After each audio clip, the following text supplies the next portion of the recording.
Бизге келген коногубуз бар. Төрүбүз бош эмес, бүгүн өзгөчө сонун супсулуу эжекебиз келген. Анан кийин десеңиздер, албетте алдык мүнөттөрдө камераны жылдырып барып көрсөтөбүз, бирок азыр көрсөтпөйбүз. Беките туралы, сыргылып ката туралы ким бул деп койбоймун. Ал коногубуз өзгөчө конок, мейманыбыз деп айтсак да туура болчугундай.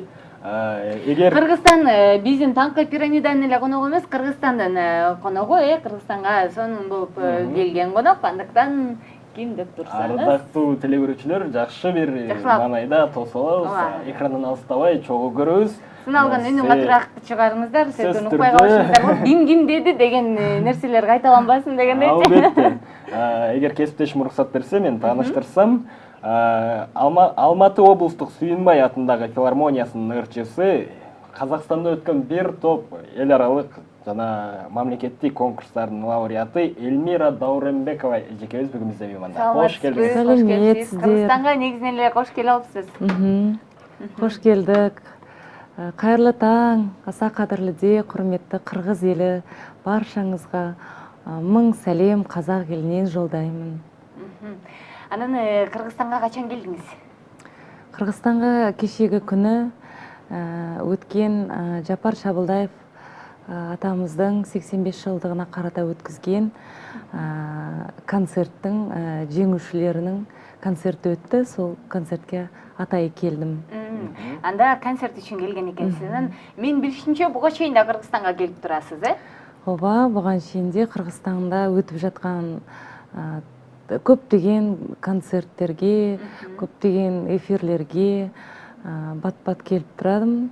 Bunun алдында осы быйылгы жылы жаз айында Ысык-Көл областында өткен Аймак Ышкы-Боздара халкаралык конкурс фестивалінде осы Жапар Чабылдаев атамыздың атына өткізген халкаралык конкурс фестиваліне келдім. Ошол фестивальда мен башкы байгени жеңип алдым. Куттуктайбыз, кут болсун. Жакшы. Анан жана дагы бир суроо менен кайрылгым келип турат сизге. Негизи кыргыз-казак бир тууган элбиз, бир тууган деп коебуз. Ошол эле комуз менен домбура, ошол эле калпагыбыз дегендей. Кийимибиз сизди деле азыр көрүп, эч кандай конок эмес, өзүбүздүн эле эжекебиз отургандай сезип жатабыз өзүбүздү. Кыргыз өнөр адамдарынын арасында досторуңуз, чыгармачылык досторуңуз барбы деген? Дұрыс айтасыз. Негізі мынау төскейде малы, төсекте басы қосылған, қазақ-қырғыз ежелден бір туған қыз алысып, қыз берісіп жатқан дейді. Оның үстіне мынау Сүйінбай мен Қатағанның айтысын білмейтін қырғыз бен қазақ жоқ. Тоқтағұл мен Жамбылды білмейтін қазақ-қырғыз жоқ. Алатауымызда екі елге ортақ. Айта берсек, мынау қазақ-қырғыздың салт дәстүрі де, мынау ырым, тыйым дегендей не бір жаңағы сондай бір ортақ бөліп жарып қарауға келмейтін дүниелер өте көп. Сондықтан да мені осы қырғыз еліне жиі келуіме себеп болған осындай бір бауырмашылығы қырғыз елінің, сондай бір жақын өздеріне деп сондай бір тартатын, сондай бір осы жалпы айтқанда өнер деп ойлаймын да. Өнер, мәдениет бәрі ортақ дүние қазақ-қырғызға. Ешбір айырмасы жоқ. Окшош экен, Мынакей ардактуу көрөрмандар, биздин коногубузда көрүп алдыңыздар, таанышып алдыңыздар десек болот. Мында ушул Эльмира эжекебизге каалоо тилектериңиз бар болсо, же болбосо суроолор бар болсо, экрандагы чыгып турган биздин алтын көпүрө сандарга тыпыр айтып туруп бизди кыртан узата берсеңиздер болот. Биз бул жактан сиз жөнөткөн суроолорго жооп алып бергенге даярбыз. Бул күн бир эле келет, андыктан келиңиздер, чамдаңыздар дейли. Анан айтсаңыз, Кыргызстандын эң биринчи мисалы жактырган нерсеси болот да, кайсыл жерге барсаң делечи, кайсыл элдин дегендейчи, анан сизге кыргыздардын эмнеси жагат эң биринчи кезекте? Мен енді кайсыл жерге барсаңыз да әуелі қонақ жайлығына қарайсыз. Мен әуелі баста келгенде қырғыз бауырларымыз осы қол аяғы жерге тимей төрге шығарып, жаңағы өздеріңіздің мынау сыйлы, құрметті тағамдарыңыз өрдөк деген ас, соны алдыма тартып, құрметтеп жатты. Өте мен сондай риза болып қалдым. Қуанып меймандостықтарына. Дастархан деген енді керемет сөзбен айтып жеткізу мүмкін емес. Көңілім сондай бір қуанып қалдым десем болады. Жақсы. Ең соң учурашып алдық. Жақсы. Эми Алматыдан кеп қалғым келіп тұрады. Алматы қаласы аман ба? Аман. Өздеріңіз оғып көріп жатқандай тегіс аман, бәрі жақсы. Қазақ елі де, қазақ бауырластарда сіздерге дұғай чоң сәлем айтып жатыр. Қабыл алыңыздар. Қабыл алыңыз саламдарды. Анан өзгөчө мисалы бир жерге барганда, башка өлкөгө же башка мамлекетке барганда, кандайдыр бир тааныш аркылуу бар каласа, сиз ким аркылуу Кыргызстанга келсе эле жана эң биринчи келген качан келдиңиз эле Кыргызстанга?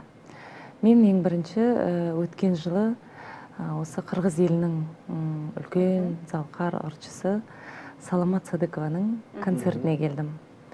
Анан сол Саламат эженің концертінде Саламат эженің шәкірті Самара Каримовамен танышып, анан ошол Самараның концертіне шақыртып алып, өткен жылы сол Самараның концертіне де қатысып қайттым. Сол концерттерге келіп, тағы да үлкен сондай таныстармен, достармен танысып, айналамда кәдімгідей Қырғыз еліне бір көптеген достар, көптеген таныс кәдімгі туыстарға айналып кеткендей, үлкен сондай бір достар таптым десем болады. Мықты? Ең соңын, мен жанатан бері қолыңызда домбыраны қарап отырып, бұл домбыра менен бізге бір жана біздің телегөрүүчүлөргө жагымдуу бір чыгарма аткарып берүүңүздү сурагым келип турат. Андамесе бизге бир жандуу үн менен жагымдуу музыкалык чыгарма сизден сураналы. Жақсы. Енді мынау айтып жатырмын ғой, Қырғыз еліне айтар алғысым шексіз, мың мәрте ризашылығымды білдіремін. Осындай қонақ күтуде қонақтарын көкке көтеріп төбесіне шығарып атқаны, құрмет көрсетіп атқаны, сондай мейірімді екендері өте көзім жетті. Қайсы елге барсаңыз, сізге кім гран-приді беріп қояды дейді. Сондықтан осы Қырғыз елі өзінің бауырмашылдығын, ағайын туыстығын танытып, маған осындай құрмет көрсеткеннен кейін мен өте ризамын. Енді осы гран-приге қолымды жеткізген қазақ Қырғызға ортақ Жапар Чабылдаев атамыздың атқарусындағы жылқышы әнін ырын ырдап берейін. Жақсы, келіңіз.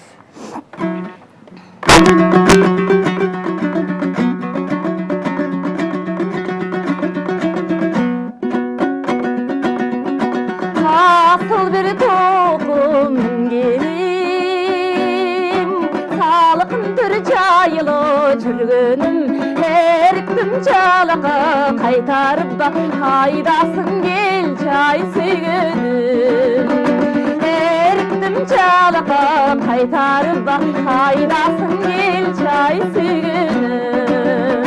Жалакандай чөптүн түрлөрүн, мен жыптайм жапар гүлдөрүн, санадан такар чыкпайсың да, сагындым кел жай сүйгөнүм.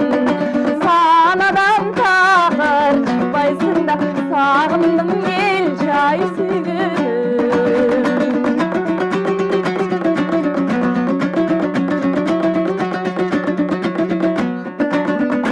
Кубанам жалака баткангай, кыялымай очуп асмангай, жаныма келсең бул койбуда жылкылар жушап жаткандай. Жаныма келсең бул койбуда жылкылар жушап жаткандай. Ай, ай, ай, ай, ай,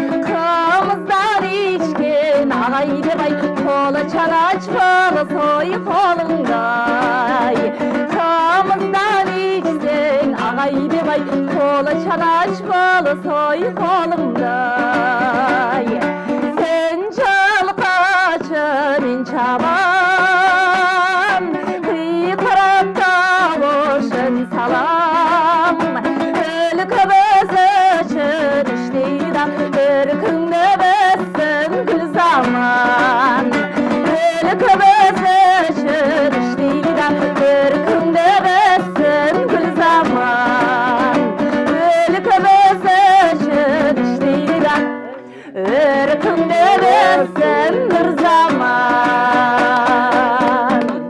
Азаматсыз баракелде эң мыкты аткарма. Көрөрмандарыбыз абдан сонурда экен, үнү мыкты деп айтып жатат. Анан таңкы пирмандайга салам, конак эжеме салем, бизге ырдап берип койсунчу дейт. Накей ырдап бердим. Албетте. Мыкты. Жакшы экен. Анан негизи кыргыз чырдаган сиз үчүн оңой эле экен, Оңой. Биз билгенибизче. Бул чыгарманы чоң атаңыздын чыгармасын ырдап, Чолпон атадан тарткыңыз келиптир, Кыргызстандан клипти. Анан былтырғы жылы мен осы қырғыз еліне бір концертке келдім. Осы ырды аткардым. Тоқтоголатындагы филармонияда. Қырғыз елінің деген қошеметін көрдім. Өте зор, өте үлкен қошеметке ие болдым. Сонда бір кісі өзінің ризашылығын білдіріп, мына ырыңыз маған жақты, мен сізге клип жасап берейін деді. Осы қазақ-қырғыздың достығы жөнінде естелік болып қалсын, ары қарай улантайық достығын деген ниетпен осы клипті тарттық. Эң жакшы. Сонун экен. Ал эми бизге аягы 410 менен аяктаган абоненттен билдирүү келген экен. Ассаламу алейкум, кутман таңыңар менен. Сизге ишиңизге ийгилик, бардык жакшылыктарды каалайм. Адеме экенсиз, үнүңүз да аябай жакшы экен. Алып баруучуларга салам деп Медер дейт. Биз да сизге салам жолдойбуз. Анан убактыбыз дагы келип калды. Сиз менен коштошкуз келбей жатат, бирок убакытка байланыштуу биз коштошот экенбиз. Анан соңку казакча бир шиңгил таштай кетпейсизби? Дагы бир чыгарма. Ооба, бир чыгарма, Ал енді мынау сіздермен бүгінгі хабарларыңызға шақырып қойғандарыңызға көптен көп алғысымды білдіремін. Әр күніміз игілікке толы болсын, әр күніміз бақытқа толы болсын, қуаныштарға толы, сәттерге толы болсын деген ниетпен менің жүрегімде осы бүгінгі сәтіміз сондай бір қуанышқа толы болып қалады деген ойда осы бір халық әні бұлбұлымды тартулайын.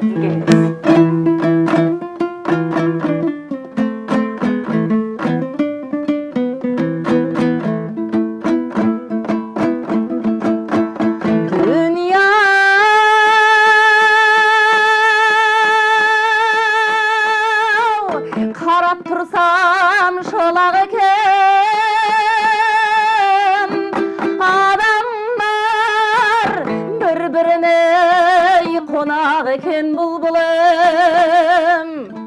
Маған күніме татыйды-ау, сіздермен өткен бір күніме.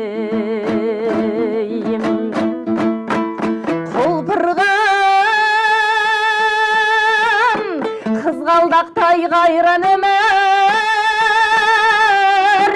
қар жаумай, қазан ұрмай солады екен бұлбұлым.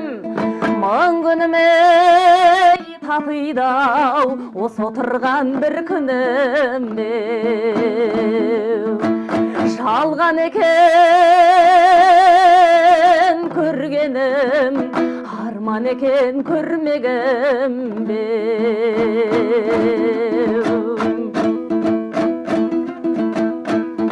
жігіттер тіршіліктей сыйласып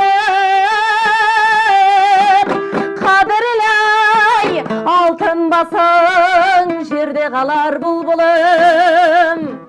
Маған күніме татыйды-ау, қырғыз елінде өткен бір күніме. Жалған екен көргенім, арман екен көргенім. Әнім жақсы, ән салып болушай бакшадагы булбулум Баракелде, сонун аткаруу, сонун чыгарма. ооба таңкы пирамиданын да көрөрмандары экрандын арты бетинен кол чабып жатса керек э. Албетте. Анан эмне дейбиз, микрофон сизге, кыргыз элине жакшы бир каалоо тилектериңизди калтырып Ал кетиңиз. кадырлы курметтүү кыргыз эли, агайындар дейм, бир туугандар, баршаңызга амандык, саулык тилеймин. Кашанда кыргызым эсен саулыкта, ашык аспандын астында, татуулукта, бирликте, ынтымакта болсун деген шын ниетимди билдиремин. Кыргызымдын өнери өркөндөй берсин. Баршаңыздың шаңырақтарыңызға, отбасыларыңызға амандық, саулық тілеймін. Әр шаңырақта қазақ қырғыздың әні, ыры әуелей берсін деген шын көңілмен, шын жүректен тілегімді білдіремін. Айтканыңыз келсин, дагы да көп Кыргызстанга келип туруңуз, Кыргызстанга келген сайын байланышып туралы дейли. Анан чыгармачылык ийгилик, ден соолук, анан Кыргызстан атынан Казакстан жергесине ысык салам. Жаунду салам айта барыңыз. Міндетті түрде, рахмет. Албетте. Ардактуу телегөрүүчүлөр, эске сала кетсек, бизде мейманда Алматы облустук Сүйүнбай атындагы филармониясынын солисти, Казакстанда өткөн бир топ конкурстардын лауреаты Эльмира Дауренбекова эжекебиз болуп өттү.